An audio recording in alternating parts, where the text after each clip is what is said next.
এই গত কয়দিন আগে যে একটা শিশু মেয়েকে দর্শন করে হত্যা করলো নির্মমভাবে, সে মাথাকে দ্বিখণ্ডিত করলো, এটা তো জাহেলিয়াতকেও হার মানিয়ে দিয়েছে। ওর মেয়ের বাবার কথা কান্না জাল্লার আরশ কাঁপিয়ে দেয় নাই, এটা আপনি বলতে পারবেন? বলছে আমরা বিচার করব।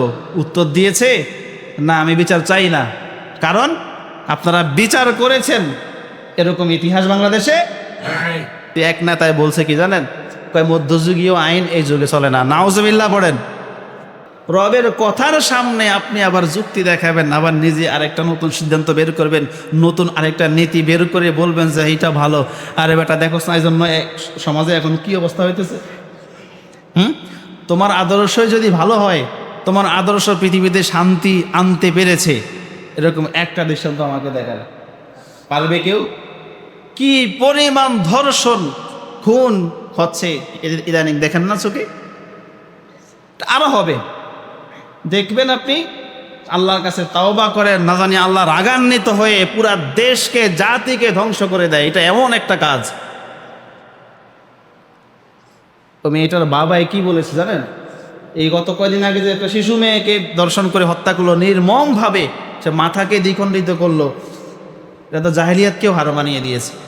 ওর মেয়ের বাবার কথা কান্না জাল্লার আরশ কাঁপিয়ে দেয় নাই, এটা আপনি বলতে পারবেন?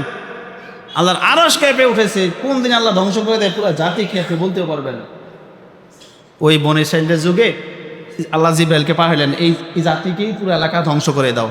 জিবরাইল এসে দেখে যে এরকম কয়েকজন বুজুর্গ, এরা জীবনে কোনোদিন আল্লাহ তাআলার অবাধ্য হয় নাই, এরা বসে বসে জিকির করে, নামাজ পড়ে, এত বেশি ইবাদত করে, আল্লাহর কাছে বলে, আল্লাহ তুমি কি বলছো, এদেরকে ধ্বংস করে দিব? কয় হ্যাঁ, এদের সবাইকে ধ্বংস করে দাও। যখন বিপদ আসবে, আমি হয়তো করি নাই, ভালো খারাপ সবার উপরে বিপদ আসবে। কথা বুঝছেন? তো বিয়ের বাবা কি বলছে জানেন, বলছে আমরা বিচার করব। উত্তর দিয়েছে না, আমি বিচার চাই না, কারণ আপনারা বিচার করেছেন। এরকম ইতিহাস বাংলাদেশে, আমি রবের কাছে বিচার দিলাম। এই কথাটার ওজন কত, এই কথাটা মাথায় নিতে পারবেন? তার এই চোখের পানি, এই কথা রবের দরবারে যদি কবুল হয়, আপনার অবস্থা কি হবে?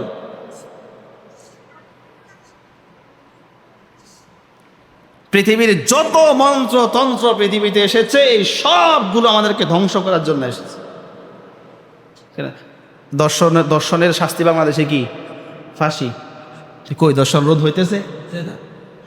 যেই রাষ্ট্রে এই ইসলামের বিধান মতে, সৌদি আরবে এখন অনেক উল্টা পাল্টা আছে, এগুলো বাদ দেন না। দর্শকের শাস্তিটা তো আছে। সৌদি আরবের দিকে তাকান, আফগানিস্তানের দিকে তাকান, এরকম দর্শন কি পাওয়া যায়? যায় না। দুনিয়াতে দৃষ্টান্ত আপনার সামনে আছে। তো খোলাফায়ে রাশিদিনের সময় তখন তো এত প্রযুক্তি ছিল না, হেঁটে হেঁটে মানুষ 1000 কিলোমিটার পথ পাড়ি দিত। একটা মহিলা একা যাইতো, চোখ তুলে তাকানোর সাহস পাইতো না। দৃষ্টান্ত পৃথিবীতে আছে। তো আপনি যারা আমাদের শত্রু, আমাদেরকে ধ্বংস করতে চায়, ওদের নীতি আদর্শ আইন আপনি কইতেছেন যে এটার মধ্যে আমাদের শান্তি। এক নেতায় বলছে কি জানেন, কয় মধ্যযুগীয় আইন এই যুগে চলে না। নাউজুবিল্লাহ পড়েন। আল্লাহ তাআলা হেদায়েত দিক, বলে না আমিন। এটা কোরআনের আইন, তাই মধ্যযুগীয় আইন এই যুগে চলে না। ঠিক আছে, তোমার কথা আমি এই যুক্তির খাতিরে 2 মিনিটের জন্য মানলাম। তো তুমি বলো, তাহলে মধ্যযুগী তখন কি শান্তি ছিল নাকি এখন আছে? তারপরে মাথা পাগল হয়ে গেছে। কি পরিমাণ পাগল হলে এই ধরনের কথা বলে, বুঝেন ভাই? আপনাদেরকে আগেও বলেছিলাম, অনুরোধ করে বলি, আপনার ঈমান সবার আগে। বলে না, ঈমান সবার আগে।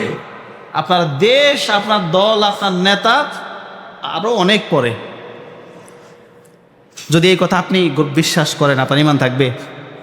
বলে না, যদি এই কথা আপনি বিশ্বাস করেন, ঈমান থাকবে? তাহলে এই কথার উপরে একমত হন যে এটা যেই বলুক, এটা আমি মানি না। এই কথা বলে এখন আসুন সবাই।